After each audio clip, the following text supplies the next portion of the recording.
These days, being broke feels more normal than being financially stable. Sure, there are some real reasons tied to outside circumstances, and those definitely matter, but personal habits and choices play a big part in it too. The rising costs of homes, student loans, expensive cars, and just day to day living make it all harder to get ahead. But it's like people have started to accept being broke as just a permanent part of life. One of the reasons being broke has become so normalized is because there's a lot of pressure to look like you're doing well, even if you're not.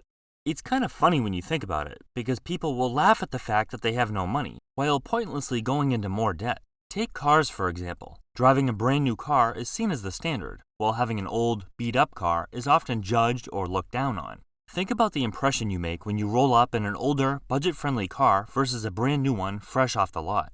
The new car usually gets more respect, even though it's probably financed with a sky high monthly payment and losing value faster than most people can keep up with.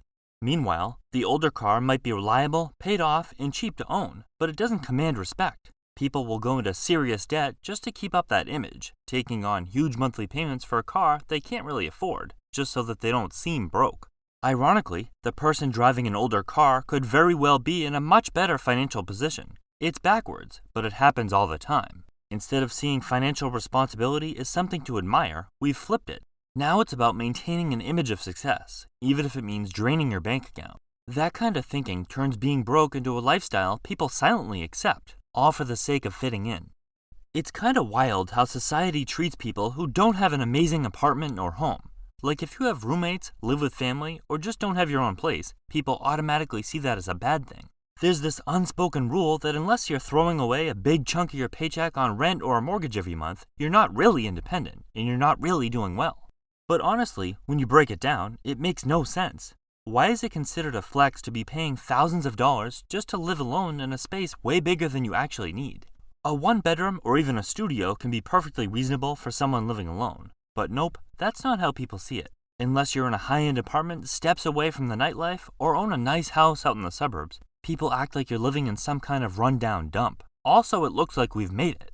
Meanwhile, people who choose to live with family or split rent with roommates, often to save money, pay off debt, invest, or just not stress about bills every second of the day, get side-eyed like they're stuck in life. It's such a backwards way of thinking. For some reason, it's more socially acceptable to throw the majority of your paycheck towards rent and utilities for extra space you barely use, just to look good, than it is to make practical, financially sound choices. Sure, having a nice place to relax after a long day is great. But realistically, how does it make sense for one person to live in an entire house alone, especially when they're gone at work most of the day and the bulk of their budget is going towards just that one single expense?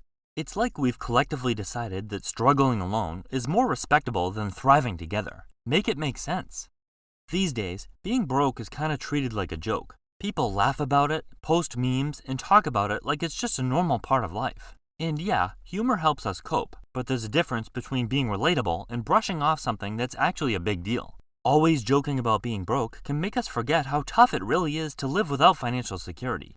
Not having money isn't just about skipping out on fancy stuff. It means living with nonstop stress, struggling to meet basic needs, and never really feeling at ease. When you're not financially stable, even little problems can become major problems. Comfort, freedom, peace of mind, those things start to feel out of reach. There's always something working against us. The cost of living is through the roof, and plenty of people are facing real obstacles. But there are also chances to push through and figure it out if you're genuinely ready to take action and make a change. Sometimes people get stuck in this passive mindset, constantly joking about being broke while continuing habits that keep them in that cycle. They'll say things like, "I'll never be able to own a house," and just laugh it off like being stressed and broke all the time is something funny. When being broke becomes an identity instead of a situation you can change, it makes it harder to take action. And this isn't just about chasing money just to show off. It's about having choices, stability, and not living in constant worry.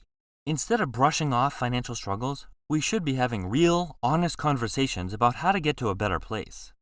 So many people treat debt, like student loans, as a permanent burden rather than a challenge they can overcome with focused effort. This mindset isn't limited to student loans. It shows up across all types of debt. Instead of making short-term sacrifices to wipe out these financial obligations, they opt for a more comfortable, stagnant approach that delays progress. The idea of living like no one else now so that they can live like no one else later doesn't appeal to them. They want comfort now, not later. They refuse to make small sacrifices, like cutting back on DoorDash, that could lead to bigger success, and as a result, they don't get anywhere. Instant gratification takes priority over the long-term rewards of financial freedom, stability, and true wealth building. They're unwilling to commit to disciplined habits for a few years to eliminate credit card balances or student loans, at which point they can loosen up, and as a result, it's becoming more common to see people in their 40s still burdened by student loans and credit card debt. Meanwhile, the same people are going on vacations as if skipping a trip is worse than paying 30% interest to a credit card company. It's a trade-off that doesn't make sense, but it's one many people seem willing to make. In some circles, there's an odd stigma about building wealth and striving for financial independence, almost like it's something to be embarrassed about. People tend to look down on those who prioritize budgeting, long-term planning, and smart investing, not because those goals are wrong, but because they're not willing to put in the same effort themselves. They see being frugal and not spending money freely as something negative.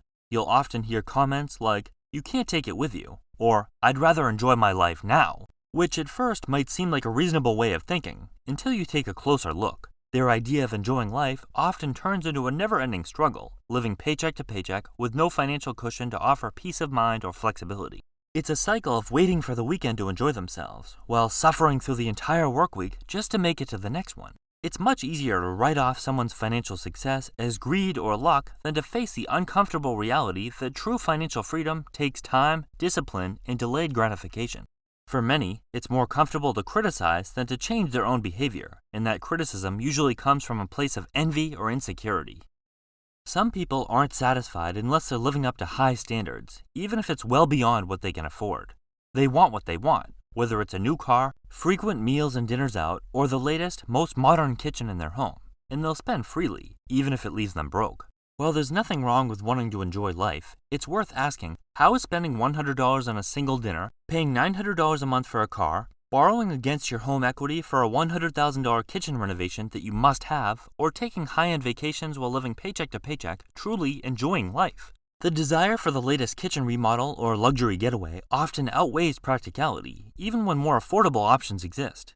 It's less about comfort or happiness and more about maintaining a certain image, one that can quietly lead to stress, debt, and long-term instability. The ironic part is that many people don't even realize these purchases, and the financial burdens that come with them, aren't actually bringing them happiness. In many cases, they're buying things more to maintain an image or impress others than to fulfill any real need or personal satisfaction. It's pretty crazy that being broke and living a lifestyle beyond your means is seen as normal and more acceptable than living below one's means and investing for future financial security. Overspending is not only normalized, it's often glamorized, while frugality and financial discipline are misunderstood or even mocked. People are more likely to celebrate someone going into debt for a new car than someone living quietly building wealth through budgeting, investing, and planning. But the truth is, living below your means isn't about deprivation, it's about freedom. It's the freedom to not stress about bills, to walk away from a toxic job, to retire early, or to take a break without financial panic. Until we shift our mindset and start respecting long-term thinking and financial independence as admirable goals, we'll keep seeing generations trapped in a cycle of debt, chasing appearances instead of security.